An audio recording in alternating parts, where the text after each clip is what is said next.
Hey, coming up today, we have Derek and Franco, the singer and bass player from the band Classless Act. And you may know the name as these guys opened the stadium tour with Motley Crue, Def Leppard, Poison, and Joan Jett. So we're going to talk about that, of course, and the advice that they got from those superstars. Plus their new music, Derek playing the Taylor Hawkins tribute show, how the band formed, and so much more. Stay right there.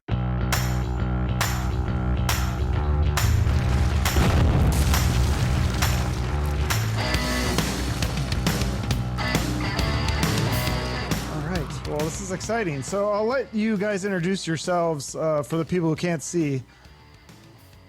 So they know your voices. Yeah, I'm Derek Day. I'm the lead singer of Classless Act. Franco Gravante. I'm the lead bass player from Classless Act.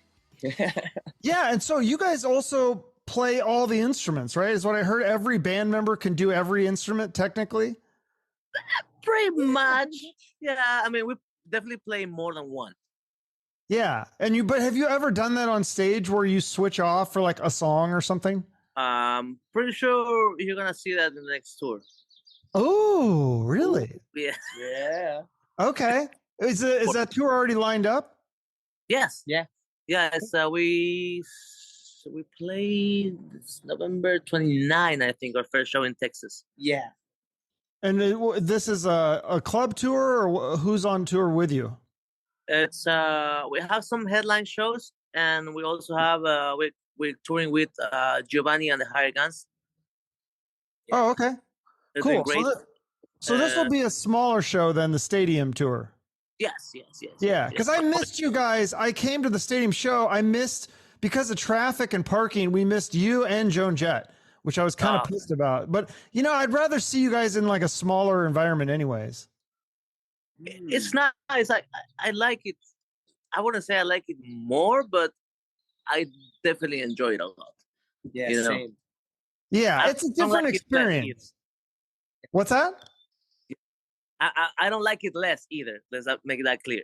Yeah. No. I mean, for you guys, it's awesome, like to be up there with a huge crowd. But like as a fan, I want to be like really close to the band. And I was like 30 rows back in the stadium, which I thought I paid more. I'm thinking 30 rows. But 30 rows in the stadium tour is like, that's really far away, actually. Yeah. Yeah. So explain to me the history of the band, though, because I was confused. I was looking for interviews, and I think I saw one. Was Slash's son originally the guitar player? No, that's all wrong. That's wrong. He used to be in the band for a short period of time, and he was a drummer. Oh. Yeah, but like 5-6 years ago. Yeah. So he was in the band, but he was the drummer. Yeah. We went through like many drummers though. And many, like, a couple of singers before me, a couple of guitar players. It all kind of was a process of just getting the right people. Mm-hmm.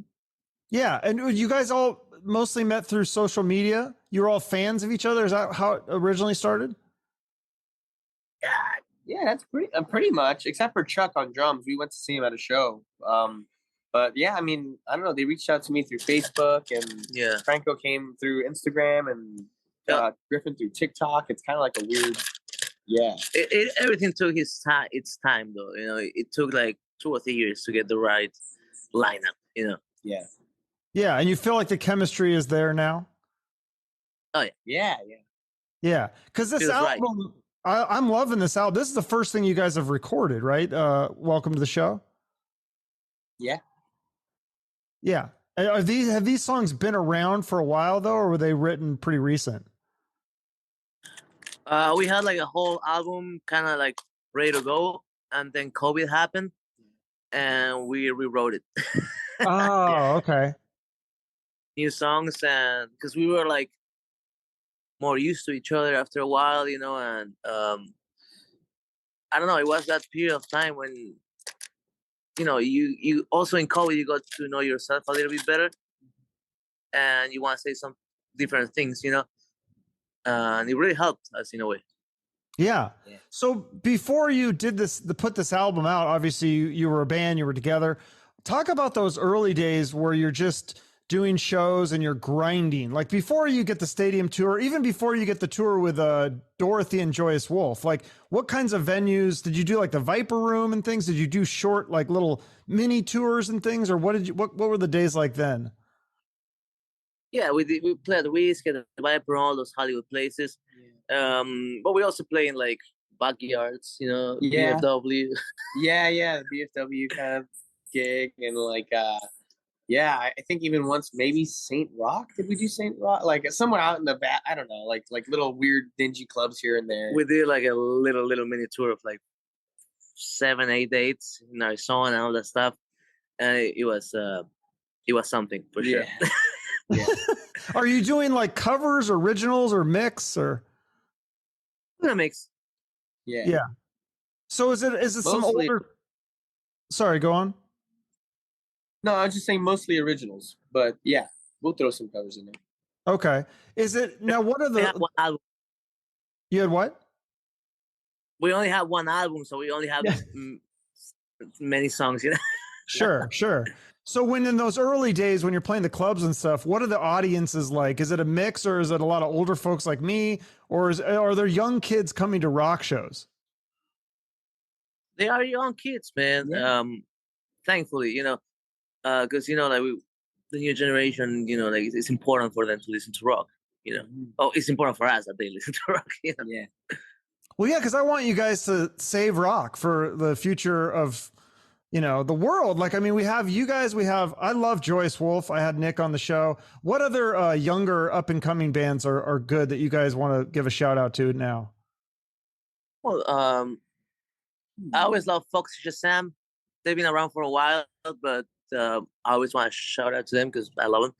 Yeah. Well, Thumpasaurus, we recently discovered Thumpasaurus as well. I'm trying to like remember all the things, but I don't know. I mean, those are some good ones. Yeah, Joyce is awesome. So like, man, I didn't even know. Like the Darbies is another band. Another LA band. Okay. So you do a lot of shows with these guys, like with Joyous Wolf. Had you done shows before you got the tour with them and Dorothy? No, we met them there actually. Oh, really? Mm-hmm. Oh, interesting. Yeah. Okay. I've known for a while. I've known a band for a minute. But only just through passing it. But yeah. Did you get introduced to was Dorothy's guitarist Sam Bam Colton? Was he on this tour? Because I had him on the show. I love that guy. He's so nice. Sam is great. Yeah. So there is definitely a scene in LA still with rock bands. Yeah, definitely. Yeah, it always has. Yeah. Well, that's cool. So yeah, let's talk about now you guys have, I guess, the new album Welcome to the Show that I love, but is there also an acoustic version? Is it just that one song, or is there a whole full like EP coming out with acoustic stuff? It's a 5-song EP coming out, and I think we released another song like last week, and all the songs are gonna be released by December 16th, if I'm not wrong. And yeah, it's just a small EP, 5 songs, 5 acoustics, and it's been pretty fun because, you know, like we want to show this other side of us besides, you know, playing loud rock guitar and stuff like that. We want to show, you know, that we are more versatile than that, and now we would do everything kind of in one take. There's no processing or anything. It's like, you know, telling a different version of the same story in a way, which is nice. I mix it, so I have all the tracks, you know, the rough tracks and everything, so I might show them on Instagram one day. Yeah. Okay. That's really cool. Yeah. I noticed because there's a song on the Welcome to the Show Circles, which already has kind of an acoustic, kind of like a Zeppelin-ish feel to it. I love that song. So it's going to be more, is it going to be that one going to be on there, or is that already kind of a... No, that's the irony of Classless Act, I suppose. But we take the most rock and roll songs and we just made it something else, which was also the beauty on it, I think. Yeah. So I love this album. Is the Welcome to the Show stuff is so great because it's just easy, classic. Like for me, it's like easy to listen to. Like I don't have to think too much. I'm like, okay, this is just like good driving, clean your house, like rock out, sing along music. Yeah, it's cool. I like that. Yeah. I mean, is that kind of the idea behind it? It's not like you're not trying to reinvent the wheel. You're just trying to make good rock. we just want to write whatever we like to write. Pretty much, we don't really put that much thought in it. Honestly, like, oh, we should write something like that. It's this style. We just write, man. That's why the whole album is like, it's rock driven, but there's a bunch of small, how do you say, like inner styles. Yeah. Inside the rock thing, Okay, like example, like what do you mean? Well, we have "Give It to Me," and then you have "Thoughts from a Dying Man," and those two are like rock driven, but the contrast between them is huge. Mm-hmm. Yeah, even All That We Are is a little bit alternative. It's maybe a little bit more modern, whereas Give It to Me is maybe a little more throwback kind of thing. Same with Circles, throwback kind of They have Made in Hell and Hunting Love. Those kind of like go together in a way. It's more like rock pop in a way. Yeah. Yeah, well, that's what you said. All That We Are. I think that's the one that's in my head right now. Like, it's funny. I'll listen to this. I'll be like, one will be in my head, and then I'm like, that's the best song. And then I start to like one of the other ones, and that's how you know it's a good album, is when you start to fight over your favorites. I think you guys feel the same way. Yeah, well, our favorites change a lot. I'm in the mood for like Haunting one day, and then I'm in the mood for like even This Is For You another day. I'm like, this is my jam. I just can't really pick one. Yeah. What is the song On My Phone? The lyric about seeing pictures on my phone. What is that about? It sounds like there's got to be a story behind that one. Yeah, I mean, I was basically really exhausted from the world we live in now. I mean, it's even right now we're on our phone, and but it's just like one of the main lyrics that could maybe sum the song up is like, I haven't seen you in so long, spending the last year with you, with each other. So it's like, I could be right next to you, but I'm just doing this, and so just that connection has been lost through connectivity. So that kind of idea. But I feel like that's mostly, you guys are so young. That's got to be a majority of your life has been where people, I mean, I remember times where nobody had a cell phone, like definitely, or they didn't have ones that did all the, the apps and stuff. It was just like texting or calling. Yeah, no, it's a huge part of our life, and we kind of need it too. It's kind of part of our job to use it constantly. But then, the downsides cannot be underestimated. I think it's really kind of desensitizing everything and like making us all like kind of lose our minds. I've been noticing lately, like people are becoming a little bit more violent. And I can't describe why, but I feel like the technology's kind of doing it. It's easier to talk hate when you just can't do this and that's it. You've done it. Yeah, that's true. Yeah, people are real tough on the internet. Yeah. That's true. Yeah. People, the keyboard warriors, they call it. Yeah. Where they just talk all this shit behind their phone and stuff. How do you guys deal with that? You must have had some trolls that trolled you for, opening the stadium tour and stuff. There must have been all sorts of negative comments. Dude, we don't read them, actually. Sure. We just learned not to. I mean, there have been a few, but we just kind of, and I laugh at it too. I think it's funny because I know it's not real. It's not a real thing. Yeah. Like you guys know the band Plush? Yeah. I had Mariah Formica on my show, and she was telling us how they called her band Chickleback, and she thought it was funny. Like sometimes you got to laugh at these trolls. Sometimes they're actually kind of funny. That is fun. Yeah, no, totally. I think, and if they're clever enough, they deserve that. I read one. They were like AC/DC from Wish. Okay, yeah, that's pretty funny. Yeah, funny. AC/DC from Wish, it's like a shitty app that sends you order stuff online, but it's all shitty what they send. That's kind of a compliment, though. Like I mean, to be even in the same reference in the same sentence as AC/DC is a compliment. Yeah, fucking dude. Yeah. Well, and you guys have two pretty big names on this album, Vince Neil and Justin Hawkins from The Darkness. How did you get those people? I would think that would be tough, especially Vince. He doesn't do a lot of guest spots. Was it hard to reach out to his people and stuff? More or less, because we did the album at Tommy Lee's house. He has a studio, so we did the album there. So that was like the first connection with Motley. And then, we got added to the tour. So, might as well just reach out and ask and see what happens, Yep. And he was kind enough to say yes. And we think he did a great job, actually. Wow, that's really cool. So you actually recorded some of this at Tommy Lee's house? Yeah. The first half of the album we recorded because he has a studio that he books for bands to record. So we did it there, yeah. And that was before you were added to the tour? Yes. Yeah. How did you get hooked up with Tommy then? Well, we were working with the producer, and he suggested to go there. Actually, yeah, Bob Rock. Bob Rock did Dr. Feelgood, and like a couple of Bon Jovi singles and stuff like that. Oh yeah. Oh, I know Bob Rock, Metallica. Like, yeah, that guy's a legend. I didn't know he was. So he produced some of this stuff. He produced a few songs. Yeah. Because when you're doing an album, you just it's like who will be the right fit to produce this, and then you just go over a few names and we just pick one. He agreed to do it because he liked it. So he would have done the whole thing, but then COVID happened. He had to go back to his house. He lives not in America, so he couldn't leave. Right. He's in Canada, right? He's in Canada and Hawaii. Yeah. He's back and forth. Oh, okay.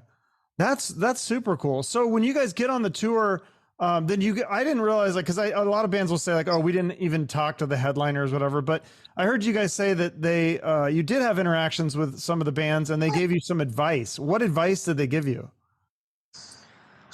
Just keep doing it, man. Yeah. They liked our songs. Some of them, they were most of them actually saw our show live. They were side stage, even though it was fucking early. Yeah. And they liked the show. They liked the songs and everything. At that time when we were playing, the stadium is not packed, obviously. But, for us to not get disappointed in a way, because we weren't. But they were like, we love your songs, man. Keep doing it. Keep working hard, That was for most of them. That was pretty much the gist of it. I remember Phil Collin from Def Leppard was just keep working. Because as soon as they finished the tour, they flew to Dallas and did some more shows. And it's like, you just got to keep being present and keep working at it. And, but Poison has so much shows in between the stadium tour. Yeah. Insane. Yeah, well, those bands know about not giving up. Obviously, they went through the heyday in the 80s. And then the 90s were so cold to them, but then they came back and now they're as big as ever. It's pretty crazy. Yeah. Are you fans of Motley Crue? And what do you think about their antics? Did you see the dirt and stuff like that? Are you offended by any of that? Cause I know a lot of the younger generation is, not so appreciative of some of the antics of some of the older people. Well, what you want to do? Not show them it happened. And, it was different time, and rock and roll is a way of living, I think, in a way. Yeah. And that might mutate during time. So that was what they were doing back then. But I think me and Franco especially could relate to that movie a little bit. So, yeah. Well, yeah, that's what I would think. I mean, there's got to be some of that stuff that still goes on a little bit. Maybe it's not as crazy, and maybe that's a good thing. We don't want things to be too crazy, but I don't think anybody can be as crazy about Motley Crue anyways. Yeah, totally. No, totally. Yeah. So Derek, you did tell me about the Taylor Hawkins tribute concert. That's pretty cool that you got to do that. Were you originally supposed to do it and then you filled in for Luke Spiller, or were you not even supposed to do it at all and then filled in for him? I was not supposed to do it at all. Okay. Luke just couldn't make it. And, so I think Tommy remembered that this guy, he went on tour with us and I'm sure he might know the lyrics. And so it was really last minute. And they were asking everybody, they were asking some of the artists there already, can you do it? Can you do it? And they were like, I don't know if I can pull it off. So it was just an honor. It was insane. And it's cool to meet every single one of your heroes. Mm-hmm. This thing, and it kind of messes you up in a way, in a good way, and in a weird way, and you kind of look through a different lens now. What do you mean? I can't really. He didn't talk to us for a whole week. Yeah. No, he's kidding. No, man, I don't know what it is. It's I felt like a shift or something after that, and I felt maybe well, I just appreciated the professionalism I saw there and the hard work everyone, and the awesomeness, the epicness they all had. So I think I just took that in very much and really wanted to strive for that. So I feel like I'm working toward that more. And I'm just and it's weird. Like everyone is so nice. And I've heard stories about Stuart Copeland, but he was really nice. Like, you know, because he's a tough dude. He will like kick people's ass and stuff. So anyway, but no, it's just weird. Like, it was just cool to meet people. They're all cool. Well, not only because, you know, I've met a lot of my heroes too doing the show, but it's different. Just I'm meeting them and I'm doing an interview on Zoom, but you're actually you're playing music with them. That's got to be totally different than just shaking their hand. Yeah, my gosh. Oh man. Like just getting a hug from Dave is like weird. And it's just like, you know, I think I can't believe I got to share a stage with them, but, at the end of the day, it's just all about showing up and pulling through, I think. Yeah, no, absolutely. That's really cool. Was that when you did the show with DMC, or was that something different? That was different. We played at SoFi Stadium, one of the last shows of the stadium tour, and DMC just liked our music, and he just wanted to make something happen with us. So yeah. He's a cool guy. I had him on the show. He's so nice. Like, it's like you said earlier, like how you meet all these people and you hear things, but like most of the people are super nice. Yeah, totally. Absolutely. It's weird. The more professional, the nicer, the kinder their hearts are. Yeah. Like the bigger star they are, it's like it's almost less ego and more kindness. Yeah. You would think not. That's so right. Yeah. That's what I always thought too. I thought these rock stars were all like egotistical assholes, and I haven't really encountered hardly any of that. And like so the biggest names like Alice Cooper has one of the best reputations of anybody. Everyone always swears how nice that guy is, and he's huge. He's a huge star. Yeah, to this day. I mean, especially not when Halloween passed, he sold out shows and big shows. So yeah, he's killing it, and his production's insane.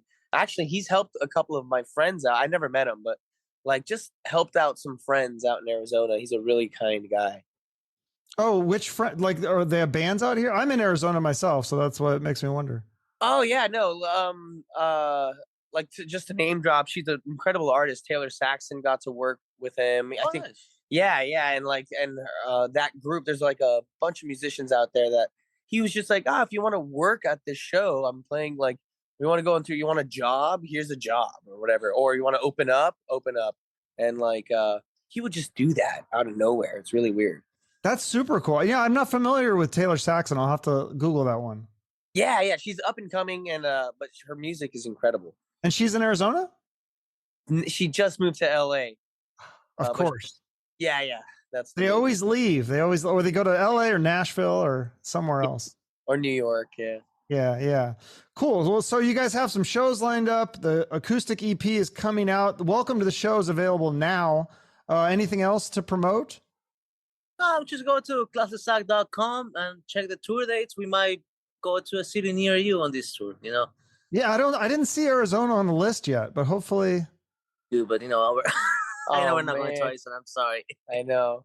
But yeah, I mean, if people watching this can check the dates, because it would make Classless Act would click in your mind, I think, if you see us live. I think it'll make more sense.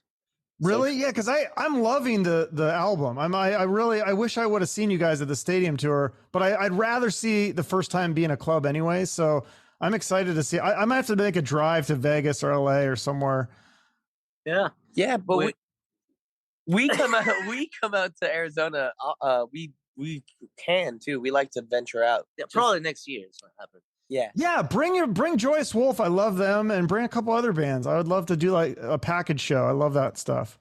Yeah, man. Yeah. And this tour, all out. By the way, it's there's some things we're playing the whole album, and some couple extra songs, and we're doing some weird stuff. Yeah, experimental things. Yeah, and some covers. You said.